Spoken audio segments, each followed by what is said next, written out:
اعلیٰ حضرت کون ہے؟ اعلیٰ حضرت نے 100 سے زائد علوم و فنون پر 1300 سے زیادہ کتابیں لکھی ہیں۔ ان کے فتوے کی ایک کتاب ہے جس کا نام فتاوی رضیہ ہے، جو تقریباً 30,000 صفحات پر مشتمل ہے، جس کی 32 جلدیں ہیں۔ ایک آدمی اٹھانا چاہے تو اعلیٰ حضرت کے فتوے کی کتاب اٹھا نہیں سکتا ہے۔ اعلیٰ حضرت کی یہ فتوے کی کتاب فتاوی وہ دیتے تھے، ان کے پاس سوالات آتے تھے۔ آپ اگر فتاوی رضیہ کا مطالعہ کریں تو آپ کو پتہ چلے گا کہ مکہ شریف سے، مدینہ طیبہ سے، بغداد معلیٰ سے، اجمیر مقدس سے، خدا کے رضولی شریف سے سوال کرنے والے سوال لکھ کے بھیجتے تھے، اور قرآن اور حدیث کی روشنی میں اس کا کافی، شافی اور وافی جواب اعلیٰ حضرت امام احمد رضا عنایت فرمایا کرتے تھے۔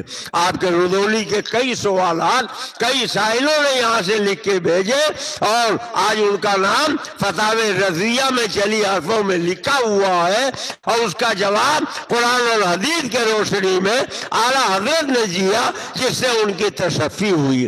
اعلیٰ حضرت کے والد حضرت مولانا نقی علی خان اور ان کے والد حضرت مولانا رضا علی خان۔ ہر جمعہ میں جو آپ خطبہ سنتے ہیں، خطبہ علمی، یہ علمی صاحب کون ہیں؟ اعلیٰ حضرت کے دادا مولانا رضا علی خان کے شاگرد ہیں۔ آپ خطبہ علمی اٹھا کے دیکھیں تو اس میں آخر میں لکھا ہوا ہے کہ مولانا رضا علی خان میرے استاد ہیں، اور انہی کے مدد سے میں نے یہ خطبے کی کتاب لکھی ہے جو آج پورے ہندوستان میں پڑھائی جاتی ہے۔ یہ اعلیٰ حضرت کے دادا اور حضرت حجت الاسلام علامہ حامد رضا کے پردادا کتنے بڑے ولی تھے، اندازہ آپ لگائیں۔ ہولی کا زمانہ تھا، بریلی کی ایک گلی سے گزر رہے تھے، ایک عورت اپنے چھت کے کنارے کھڑی تھی، اور اس نے دیکھا کہ ایک مولانا صاحب جا رہے ہیں، اس کے پاس رنگ تھا، ہولی کا رنگ، اس نے حضرت مولانا رضا علی خان کے اوپر ڈال دیا۔ آپ کے مریدین ساتھ چل رہے تھے، مریدین کو غصہ آیا، وہ آگے بڑھے، انہوں نے چاہا کہ اس عورت کو سزا دے اور اس کو بلا کے پوچھیں تم نے اتنی بڑی بے ادبی کیوں کی، ایسی جسارت کیوں کی۔ حضرت مولانا رضا علی خان نے اپنے مریدوں کی طرف دیکھا، فرمایا چھوڑ دو، یہ تو چاہنے کی بات ہے، اور یہ بندی اللہ کی بندی، اس نے مجھے رنگا ہے، اللہ چاہے گا تو اسے رنگ دے گا۔ ابھی یہ بات ہو ہی رہی تھی کہ جس عورت نے ہولی کا رنگ ڈالا تھا وہ چھت سے نیچے اتری، اور اعلیٰ حضرت کے دادا حضرت مولانا رضا علی خان کے سامنے آئی، ہاتھ جوڑ کر کھڑی ہو گئی، کہنے لگی مہاراج چھما کر دیجئے، مجھ سے غلطی ہو گئی، میں نے غلطی میں آپ کے اوپر رنگ ڈال دیا ہے، میں معافی مانگتی ہوں، توبہ کرتی ہوں، اور آپ مجھے کلمہ پڑھا کے مسلمان بنا لیجئے۔ فرمایا پڑھ لے لا الہ الا اللہ محمد الرسول اللہ، اور مریدین سے فرمایا کہ دیکھا تم نے، اس نے اپنے انداز میں مجھے رنگا تھا، اور اللہ تعالیٰ نے اس کا دل رنگ دیا ہے، اور اس کو کلمہ توحید سے اور کلمہ رسالت سے اس کے دل کو لبریز کر دیا ہے، اور یہ ایمان والی بن گئی ہے، دوزخی سے جنتی بن گئی ہے، جہنمی سے جنتی بن گئی ہے۔ تو اللہ والوں کی شان بہت نرالی ہوتی ہے۔ یہی مولانا رضا علی خان ہیں، ان کے ایک مرید تھے، آئے اور کہنے لگے حضور زندگی غربت و افلاس میں بیت رہی ہے، بہت پریشانی ہے، آپ مجھے کچھ دے دیجئے۔ تو حضرت مولانا رضا علی خان نے کچھ رقم ان کے ہاتھ پہ رکھی، فرمایا لے جاؤ، مگر جائز طریقے سے خرچ کرنا، کسی ناجائز کام میں اس رقم کو خرچ نہ کرنا۔ مرید نے وہ رقم ہاتھ میں لے لی اور پیر سے وعدہ کر لیا، چلا گیا، مگر نفس نے ورغلایا اور کوٹھے پر پہنچ گیا. جب کوٹھے پر پہنچا تو دیکھا کوٹھی والی کے دروازے پر, کوٹھے والی کے دروازے پر اب پیر و مرشد کا عصا بھی رکھا ہے اور ان کی چھتری بھی رکھی ہے. تعجب میں پڑ گئے کہ مجھ سے تو فرمایا تھا کہ پیسے جائز طریقے سے خرچ کرنا, ناجائز کام میں خرچ نہ کرنا, اور پیر صاحب خود ہی یہاں موجود ہے. اس کوٹھے کو چھوڑا, دوسرے کوٹھے پر پہنچ گیا, دیکھا وہاں بھی کوٹھے والے کے دروازے پر پیر صاحب کا چھاتا اور ان کا عصا رکھا ہوا ہے. وہاں سے بھی اتر آیا, تیسرے کوٹھے پہ گیا, تیسرے سے چوتھے پہ گیا, کئی کوٹھوں پہ گیا, آخرکار پریشان ہو گیا. واپس پیر و مرشد حضرت مولانا رضا علی خان کے یہاں پہنچا, اور جب وہاں پہنچا تو دیکھا حضرت کے دروازے پر بھی وہی چھاتا اور وہی عصا رکھا ہوا ہے. اب تو حیرت میں ڈوب گیا کہ اگر ایک کوٹھے پر پیر و مرشد کا چھاتا ان کا عصا تھا تو دوسرے پر کس کا عصا چھاتا تھا, تیسرے پر کس کا عصا چھاتا تھا, چوتھے پر کس کا عصا چھاتا تھا, اور پھر یہاں کس کا عصا چھاتا رکھا ہے. ڈرتے ڈرتے اندر پہنچا تو حضرت مولانا رضا علی خان جو اعلیٰ حضرت کے دادا تھے, حجت الاسلام کے پردادا تھے, انہوں نے جب دیکھا تو مسکرائے اور فرمایا میں نے تم سے کہا تھا نا کہ پیسہ ناجائز طریقے سے خرچ نہ کرنا. اس نے قدم پکڑ لیے, کہا حضور وہ آپ کا عصا اور چھاتا ایک جگہ ہونا چاہیے, متعدد جگہ کیسے رہ گیا؟ تو فرمایا سچا پیر وہی ہوتا ہے جو اپنے پیر کی گناہوں سے بخشش, گناہوں سے بچت کروائے اور گناہوں سے دور رکھے. اس لیے میرا عصا اور چھاتا گیا تھا اور تمہاری رہنمائی اور تمہاری ہدایت کے لیے گیا تھا تاکہ تم گناہوں میں مبتلا نہ ہونے پاؤ.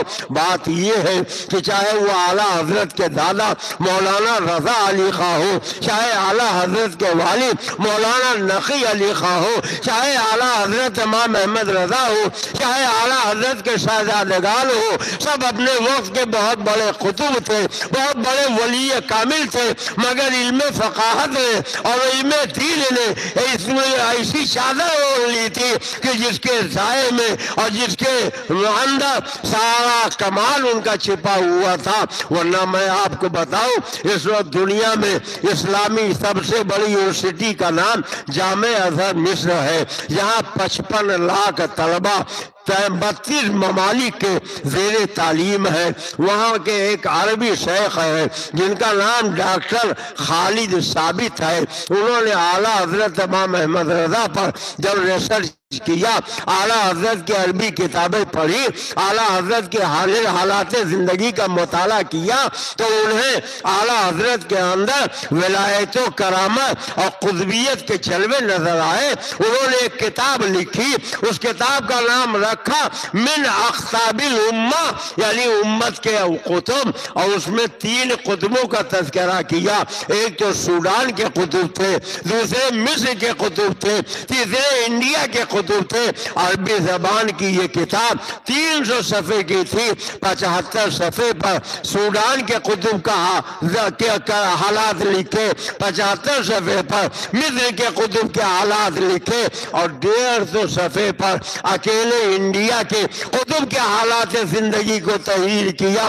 ان کی کرامتیں لکھی, ان کے مقامات لکھے, ان کے مدارج لکھے, ان کے حالات زندگی لکھے, اور ان کی کیفیات لکھی, ان کی شان لکھی, اور لکھنے کے بعد اس کو عام کیا. تو دنیا نے جب پڑھا تو دنیا یہ سمجھنے پر مجبور ہو گئی کہ اعلیٰ حضرت امام احمد رضا خالی ایک عالم نہیں تھے, خالی ایک مولانا نہیں تھے, اپنے دور کے بہت بڑے قطب تھے. اس لیے کہ ڈاکٹر خالد ثابت نے من اقطاب الامہ نامی جو کتاب 300 پیج کی لکھی تھی, جس میں 150 پیج پر دنیا کے 2 قطبوں کا تذکرہ کیا تھا, اور 150 صفحے پر اکیلے ہندوستان کے قطب کے حالات زندگی لکھے. وہ کوئی اور نہیں, اعلیٰ حضرت امام احمد رضا فاضل بریلوی کا نام نامی اور اس میں کرامی تھا. اس کے بعد بھی ڈاکٹر خالد ثابت کو تسلی نہ ہوئی, انہوں نے ایک دوسری کتاب لکھی. اس کتاب کا نام رکھا انصاف الامام. عربی زبان کی یہ کتاب آپ اٹھا کے دیکھیں, عقیدہ روشن ہو جائے گا. ایمان میں تازگی پیدا ہو جائے گی۔ انہوں نے اعلیٰ حضرت امام احمد رضا کے حالات زندگی کو لکھا تو اس میں لکھتے چلے گئے، اور پھر جس وقت وہ انصاف الامام اعلیٰ حضرت کے حالات زندگی کی کتاب لکھ رہے تھے، انہیں کسی نے بتایا کہ جن کے حالات زندگی پر عربی میں آپ کتاب لکھ رہے ہو ان کے بیٹے تاج الشریعہ یہاں آئے ہوئے ہیں۔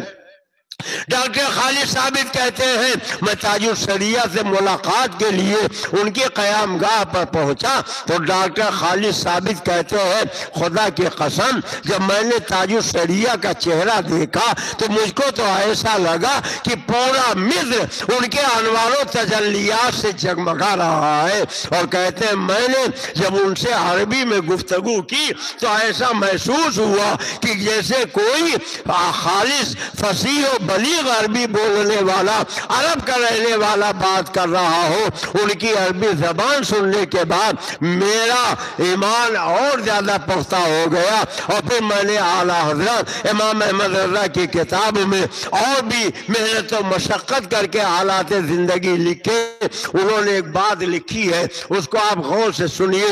کہتے ہیں ڈاکٹر خالد ثابت کہ میں نے تاج الشریعہ اعلیٰ حضرت کے شہزادے کے حالات زندگی کو جب دیکھا تو مجھے ایک عجیب بات نظر آئی کہ ان کو سب سے زیادہ نفرت فوٹوگرافی سے ہے، اور میں نے سوچا کہ یہ فوٹوگرافی، یہ تصویر کشی اتنا زیادہ ان کے نزدیک معیوب کیوں ہے، اس سے اتنا زیادہ انہیں نفرت کیوں ہے۔ ڈاکٹر خالد ثابت کہتے ہیں میں نے جب غور کیا تو قرآن میں بھی فوٹو کی مذمت کی گئی، احادیث میں بھی تصویر کی مذمت کی گئی، اور حکم صادر کیا گیا کہ آج دنیا میں جو تصویر کھنچواتے ہیں کل میدان محشر میں ان سے کہا جائے گا کہ اس میں روح ڈالو، اور جب روح نہیں ڈال پائیں گے تو انہیں گھسیٹ کے جہنم میں پہنچا دیا جائے گا۔ ڈاکٹر خالد ثابت مصری کہتے ہیں میں نے جب زیادہ غور کیا تو مجھ کو ایسا لگا کہ آج دنیا کے اندر جتنی برائیاں پائی جاتی ہے آدھی سے زیادہ تصویر کی وجہ سے پائی جاتی ہے۔ اگر یہ تصویریں بند ہو جائے تو آدھی برائیاں خود بخود ختم ہو جائے۔ اے شہر حق کے رہنے والوں، میں آپ سے گزارش کروں گا آپ ڈاکٹر خالد ثابت کی بات پر کبھی گہرائی سے سوچئے، غور کیجئے۔ آج آپ کے معاشرے میں بگاڑ کیوں پیدا ہو رہا ہے؟ آپ کے بچے بگڑ کیوں رہے ہیں؟ آپ کی بچیاں خراب کیوں ہو رہی ہے؟ ارتداد کی طرف کیوں مائل ہو رہی ہے؟ یہی تصویر کشی ہے۔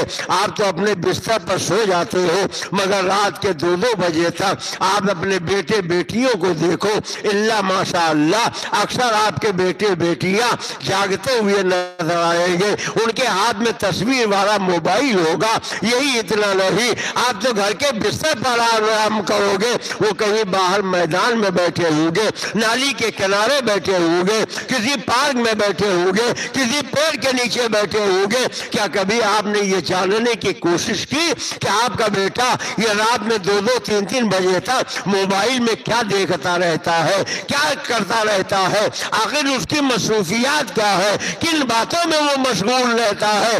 آپ ذرا غور کیجئے، اپنے بیٹوں اور اپنے بیٹیوں کی تعلیم و تربیت پہ توجہ دیجئے اور ان کو منع کیجئے کہ ایسی خرافات اور لغویات سے دور رہے۔ انشاءاللہ آپ کا گھر جنت کا نمونہ بن جائے گا۔ آج جو برائیاں پھیل رہی ہے انہی تمام وجہوں سے پھیل رہی ہے۔ ہر شخص کی یہ پہلی ذمہ داری ہے کہ خود تو سدھرے ہی، اپنی اولاد کو بھی سدھارے، اپنے بیٹوں کو سدھارے، اپنی بیٹیوں کو سدھارے۔ میں بات یہ کہہ رہا تھا کہ اس مہینے کی 20 تاریخ کو انگریزی 20 اور عربی 17 تاریخ کو اعلیٰ حضرت کے بیٹے حجت الاسلام مولانا حامد رضا خان کا عرس منایا جائے گا۔ یہ مولانا حامد رضا خان اعلیٰ حضرت کے شہزادے اتنا حسین و جمیل تھے، اتنا خوبصورت تھے کہ تاریخ میں ہے ان کا نورانی چہرہ دیکھ کر بہت سے غیر مسلم اسلام قبول کر لیتے تھے، بہت سے جہنمی جنت امتی بن جایا کرتے تھے، بہت سے بے ایمان صاحب ایمان بن جایا کرتے تھے۔ عربی زبان میں ان کی مہارت کا عالم یہ تھا کہ فصیح و بلیغ عربی زبان میں یہ گھنٹوں تقریریں کرتے رہتے تھے، گفتگو کرتے رہتے تھے۔ جب عرب شریف میں اعلیٰ حضرت امام احمد رضا پہنچے، انڈیا اور پاکستان کے مولویوں نے جا کے شریف مکہ سے کہا تھا کہ یہ بریلی کے مولانا احمد رضا خان آئے ہیں، یہ عقیدہ رکھتے ہیں کہ نبی کا علم خدا کے علم کے برابر ہے۔ شریف مکہ نے کہا تھا آپ کوئی کتاب لکھے، میرے آقا کے علم پہ لکھے، تو اعلیٰ حضرت نے پوچھا تھا مجھے اردو زبان آتی ہے، ہندی زبان آتی ہے، فارسی زبان آتی ہے، عربی زبان آتی ہے، بتائیے کس زبان میں لکھو؟ تو شریف مکہ نے کہا تھا میں نہ اردو جانتا ہوں، نہ فارسی جانتا ہوں، نہ ہندی جانتا ہوں، ہاں عربی جانتا ہوں، آپ عربی زبان میں لکھے۔ تو اعلیٰ حضرت نے خالص عربی زبان میں ایک کتاب لکھی اور تقریباً 600 صفحے کی یہ کتاب، اس کا نام رکھا الدولۃ المکیہ بالمادۃ الغیبیہ۔ تو اعلیٰ حضرت نے یہ 600 صفحے کی کتاب لکھی تھی اور اس کو صاف ستھرا کر کے نکھار کے جو قوم کے حوالے کیا تھا وہ اعلیٰ حضرت کے بڑے بیٹے علامہ حجت الاسلام حامد رضا خان تھے۔ اعلیٰ حضرت نے جب یہ کتاب لکھی تو اس کتاب کو شیخ صالح کمال سے کہا گیا آپ پڑھ کے سنائیں۔ عرب و عجم کے علماء موجود تھے، انہوں نے پڑھ پڑھ کے سنایا تو شریف مکہ نے اپنے زانوں پہ ہاتھ مارا اور کہا اللہ اکبر، اللہ تعالیٰ اپنے نبی کو علم غیب عطا فرماتا ہے اور یہ وہابیہ منع کرتے ہیں۔ اور انہوں نے کہا تھا کہ اے امام احمد رضا آپ نے میرے آقا کے علم پہ کتاب لکھی ہے، بتائیے آپ کو انعام میں کیا دے دیا جائے؟ ہم جیسے لوگ ہوتے تو کہتے تیل کا ایک کنواں دے دو، پیٹرول کا کنواں دے دو، ڈیزل کا کنواں دے دو، یا سونے چاندی کا ایک پہاڑ دے دو، مگر وہ اعلیٰ حضرت جنہوں نے نان پارا والوں سے کہا تھا کروں مد اہل تو اللذا پر اس بلا میں میری بلا، میں گدا ہوں اپنے کریم کا، میرا دین پارے نان نہیں۔ پارے نان کے معنی ہوتے روٹی کا ٹکڑا، اسی کو الٹا کر دیجئے تو نان پارا بن جاتا ہے۔ وہ اعلیٰ حضرت نے کہا نہ میرا دین روٹی کا ٹکڑا ہے نہ نان پارا ہے، اور پھر لکھا تو مدینے والے کی نعت لکھی وہ کمال حسن حضور ہے کہ گمان نقش جہاں نہیں، یہی پھول خار سے دور ہے، یہی سما ہے کہ دعا نہیں۔ تو شریف مکہ نے کہا آپ کو انعام میں کیا دیا جائے؟ فرمایا کہ اگر دینا ہی چاہتے ہو تو مدینہ طیبہ کی ایک شام دے دو، میرے آقا کا روضہ ہو، آقا کا غلام احمد رضا ہو۔ شریف مکہ نے مدینہ کے گورنر کو آرڈر کر دیا یہ امام احمد رضا جا رہے ہیں، بعد نماز مغرب انہیں روضے رسول کے اندر پہنچا دیا جائے۔ اعلیٰ حضرت روضے رسول کے اندر چلے گئے اور جھوم جھوم کے پڑھتے رہے کعبہ کے بدر الدجا تم پہ کروڑوں درود، طیبہ کے شمس الضحا تم پہ کروڑوں درود، شافع روز جزا تم پہ کروڑوں درود، دافع جملہ بلا تم پہ کروڑوں درود۔ اور پھر اعلیٰ حضرت نے کہا مگتا کا ہاتھ اٹھتے ہی داتا کی دین تھی، دوری قبول و عرض میں بس ہاتھ بھر کی ہے، لب وہاں ہے آنکھیں بند ہے، پھیلی ہے جھولیاں کتنے مزے کی بھیگ تیرے پاک در کی ہے، وہ سوئے لالا زار پھرتے ہیں تیرے دل لائے بہار پھرتے ہیں، اس گلی کا گدا ہوں میں جس میں مانگتے تاجدار پھرتے ہیں۔ اور جب مایوس ہو گئے عرض کیا سرکار حجابات ہٹا دے، آپ کے رخ زیبا کو دیکھنا چاہتا ہوں۔ حجابات نہیں ہٹے تو پھر مایوس ہو کے کہا کوئی کیوں پوچھے تیری بات رضا، تجھ سے کتے ہزار پھرتے ہیں،